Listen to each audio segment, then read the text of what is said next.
प्रेम से बोल रहे होते हो। स्वर्ग वाला घर वो होता है जिसमें आप प्रेम से रह रहे होते। और आज शिव महापुराण की कथा में आप सबसे निवेदन है, संक्रांति पर किसी को तिल्ली का लड्डू खिलाओ ना खिलाओ, संक्रांति पर किसी का मुंह मीठा कराओ ना कराओ, पर इतना याद जरूर रखना कि संक्रांति पर अपनी जीवान से थोड़ा सा मीठा बोल लेना तो किसी का मुंह मीठा हो जाएगा। अपनी जिह्वा से मिठास परोसिए, अपनी जिह्वा से मीठा देने का प्रयास करिए।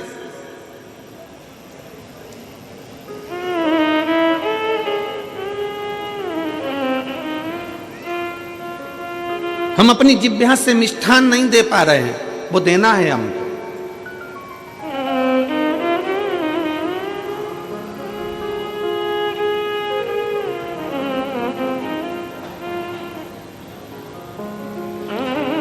एक महाराज जी ने कथा में पूछ लिया, स्वर्ग कौन कौन जाना चाहता है? सब ने हाथ उठा दिया महाराज जी के कहने पर। जितने बैठे थे सब। आगे 80 साल की बूढ़ी मां बैठी थी, उसने हाथ नहीं उठाया। महाराज जी ने 80 साल की बूढ़ी मां से पूछा, माता जी आप स्वर्ग जाना नहीं चाहती? माता जी बोली नहीं। क्यों? महाराज जी मैं स्वर्ग जाके क्या करूंगी? क्या करूंगी? अगर मेरी ये पड़ोसन सुधर जाए ना तो मेरा मोहल्ला वैसी स्वर्ग हो जाए। स्वर्ग हमारे नजदीक में, स्वर्ग हमारे घर में, स्वर्ग हमारे परिवार में, स्वर्ग हमारे अपने कुल के अंदर, अपने घर के अंदर, अपने परिवार में स्वर्ग समाया हुआ है। बस मीठी वाणी से स्वर्ग है, मीठे शब्दों से स्वर्ग है। लड्डू बनाया तिल्ली का, गजक बनाई तिल्ली की, खूब शक्कर मिलाई, खूब गुड़ मिलाया, खूब प्रेम से तुमने लड्डू बनाया। पर कई कई घर ऐसे हैं कि लड्डू बनाने में भी कड़वी वाणी का प्रयोग हो जाता है। लड्डू तो बन रहा है पर आपस में इतना झगड़ा चल रहा है कि लड्डू में भी वो वाणी का असर आ गया। जिसने खाया खाते सी गालियां देना चालू, ट्रांसफर हो गया, लड्डू में ही गाली ट्रांसफर हो गई।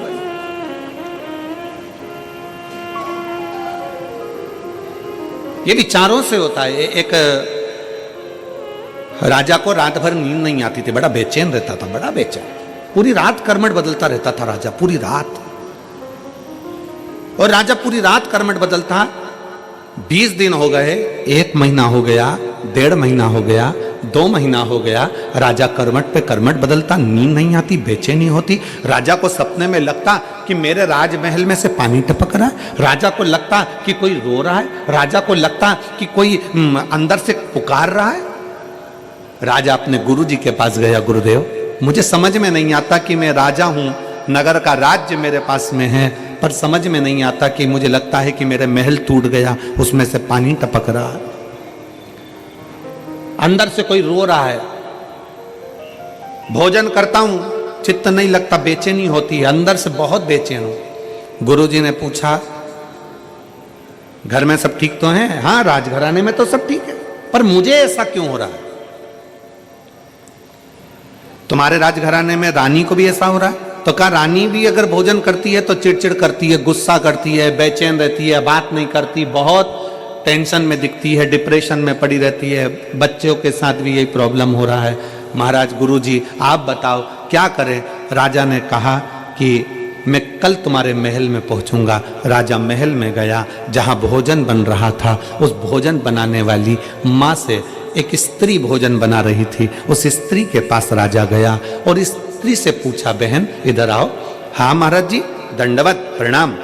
महाराज ने पूछा, ब्राह्मण देवता ने, गुरुजी ने पूछा स्त्री से, तुम्हारा घर कैसा है? अरे महाराज पूछो मत, बारिश आ रही है ना, बारिश में इतना टेंशन है मुझको, मेरे घर में जगह जगह से पानी टपकता रहता है, बर्तन लगा लगा कर आती हूँ, बच्चे बिलखते रहते हैं, रात भर मुझे नींद नहीं आती, मैं बेचैन रहती हूँ, अपने आप को बहुत कोसती हूँ कि कहाँ का जन्म ले लिया, परिवार भी मेरा ऐसे रोते रोते निकल रहा है। बस गुरु ने समझ लिया।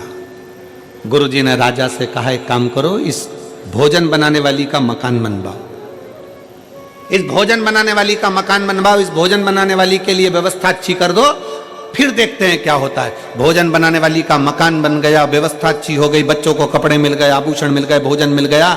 अब भोजन बनाने वाली ने जब भोजन बनाना प्रारंभ करा, राजा उस दिन से खुश रहने लगा, रानी उस दिन से खुश रहने लगी। बड़े दोनों आपस में बैठते बातचीत करते, बड़े प्रसन्न दिखते, चेहरे पर रौनक आ गई, रंगत आ गई, डिप्रेशन समाप्त, नींद जो चिड़चिड़ापन था वो समाप्त हो गया, जो पूरी रात की नींद चली गई थी वो अच्छी से नींद आने लगी। गुरुजी से पूछा, गुरुदेव ऐसा क्या हुआ? हमने तो केवल भोजन बनाने वाली का मकान बनवाया, हमने तो केवल भोजन बनाने वाली का बच्चों के लिए व्यवस्था करी और हमारे को बेचैनी मिट गई।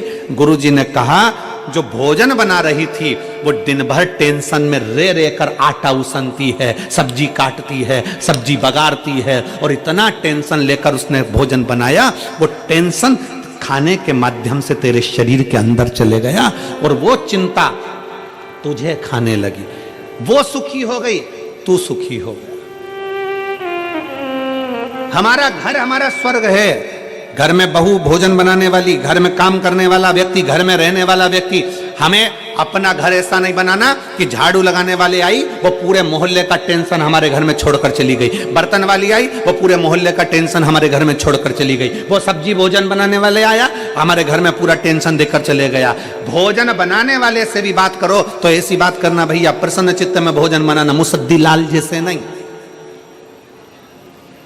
आंख में से आंसू झड़ रहे, चेहरा उतरा पड़ा है और आटा उसन रही है और अंदर से अपने आप को कोस रही है और वही रोटी किसी ने खाई है और उसका चित्त नहीं लग रहा। इसलिए शिव महापुराण की कथा कहती है, घर की बहू, घर की बेटी, घर की माता, घर में रहने वाली जितनी माताएं, तुम्हारे घर में बर्तन मांजने वाले 50 आए, तुम्हारे घर में झाड़ू लगाने वाले 50 आए, तुम्हारे घर में काम करने वाले 50 आए, पर जब आटा उसना जाए, जब रोटी बनाई जाए तो घर की माँ, घर की बेटी, घर की बहू उसको प्रसन्न चित्त में बनाए तो रोटी खाने वाले अपने आप खाएंगे तो घर से क्लेश समाप्त हो जाएगा, चिड़चिड़पन समाप्त हो जाएगा, डिप्रेशन समाप्त हो जाएगा।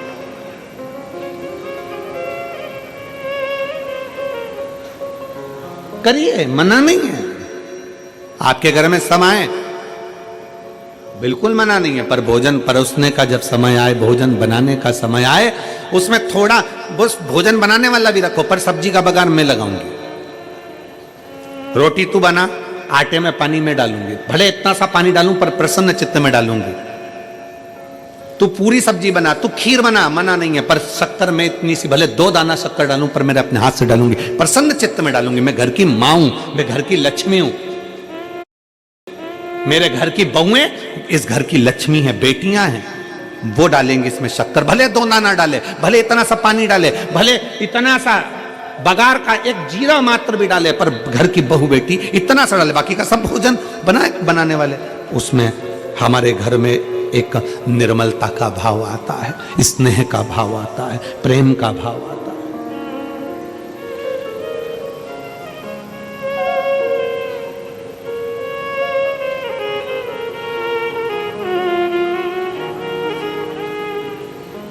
और जहां प्रेम होता है ना, वहां कुछ भी खिला दिया जाए ना तो भी लोगों को बड़ा आनंद आता है। प्रेम जहां पर है वहां कुछ भी खिलाया गया लोगों को आनंद आया। जहां प्रेम ही नहीं है, 56 भोग भी लाकर रख दिए, सीधे अक्रूर जी का चरित्र आता है।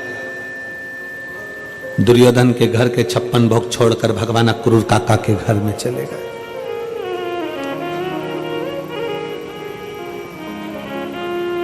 कौन? अक्रूर। जहां पर विदुरानी अक्रूर जी की पत्नी शंकर की परम भगत थी।